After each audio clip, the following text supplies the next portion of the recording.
Welcome to OCD Whisperer Podcast. I'm your host, Christina Orlova. In today's episode, I want to talk to you about if you're a parent and you have a child with OCD, what's something that you could do, a strategy that you could use in terms of helping your child get better. Quite often, what I hear from parents is they get really nervous around setting boundaries or limits with their child's behavior. And oftentimes, what happens is fights can occur, a lot of frustration, or feeling like you're repeating the same answers all the time, and that things aren't quite getting better. So, if you're a parent with a child who has OCD, I want you to know a couple of things. One, it's really, really important to get psychoeducation about what OCD actually is.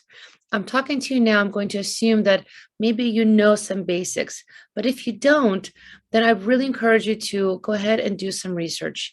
You can look at IOCDF, the International OCD Foundation. They have a wealth of information and resources available to help you understand this disorder. I like to look at OCD through a biopsychosocial model, which means we look at the biological component. So we want to look at the brain and understanding the brain structures that are impacted in the OCD experience.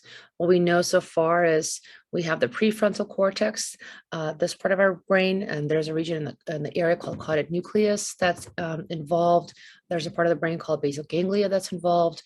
And all of these frontal lobes, frontal parts here, what they do is essentially when your brain is supposed to be able to detect an error, it essentially is not processing that information correctly. So instead of being able to recognize that something is really minimal, low-level threat, it in fact feels like it's really high-level threat. And what that part of the brain does is it triggers the amygdala, the fight and flight response. And so when the fight and flight response turns on, your internal alarm system is ringing and becomes really difficult now to tell the difference between a real threat and a perceived threat. So what's happening for your child is not like it's a personality quirk. It's not like this is something that they're intentionally, purposely trying to do. They're actually having something that's happening to them that's outside of their control. So that's the biological component. Then we want to look at psychological component. We want to look at, what kind of personality does your child have? What's their attachment style? And then we want to look at the social component. So socially, we want to look at things like environment, culture, how's your child being raised, where are they growing up, what is their kind of experience like? Let's say, are they being teased a lot or bullied, or are they not? Is the home generally safe? Is it not? Is there a lot of stress? All of those things impact that experience. So what happens is somebody can have a predisposition towards OCD, but you also will need to have external stressors and environmental stressors that will trigger the OCD brain, and then OCD will come out, if you will. So as a parent, you really want to make sure you're understanding all of this so that you realize that your kid is not doing anything on purpose. They're simply responding to something that is happening internally in their mind, and they are attempting to basically solve that issue and keep themselves safe. Now, having said that, the second thing that I want you guys to really understand is your child's behavior. So today I want to talk about reassurance seeking. Oftentimes, kids will want to ask for reassurance in so many different ways. What I'd like to propose for you guys to do as parents is start something called a reassurance log. So it basically means tracking, let's say, over the next couple of days, maybe even a week, basically kind of what does this reassurance behavior look like? What situation brings up for your child to come to you and start to seek reassurance? What triggers it? What does reassurance sound like? What are all the different ways that your kid is asking for reassurance? Because, first of all, not just kids, but any one of us, we're very adept at figuring out different ways of how to pose a question in order for us to get an answer and get that certainty that we're seeking in OCD. So what I'd like you guys to get better at is becoming almost like an investigator and start to study your child's behavior and start to look at what are the different ways that your kiddo is perhaps asking you the same question, but really in many different ways, but really it's the same question, so that you can become more familiar with what it sounds like.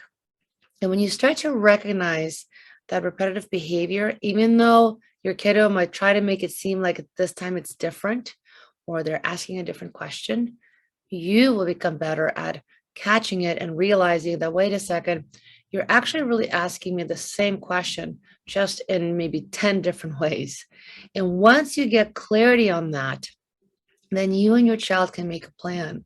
And the plan might sound something like, hey, maybe we both notice it's not helping you when you keep asking me the same question and I keep answering things for you, because all that happens is I get frustrated and you seem to not really be able to just take that answer. You seem to come back and keep asking me more questions.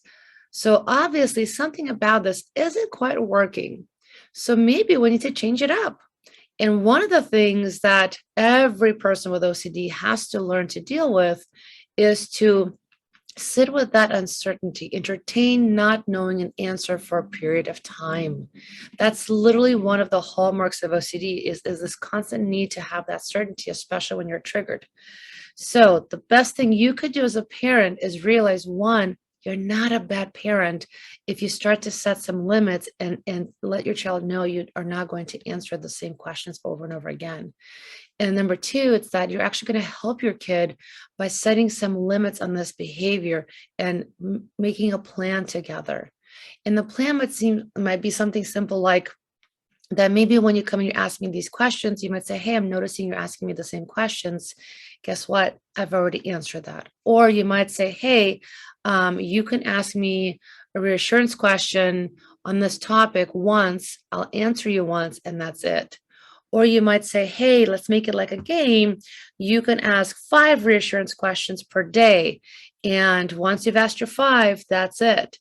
So you can find ways to engage around this behavior that doesn't have to seem, really kind of intensive or cold or punishing, but where you can make it more fun and really let your child know you're doing this because you're helping them increase their ability to handle feeling uncomfortable, because that's just part of what it takes in terms of learning how to live with anxiety.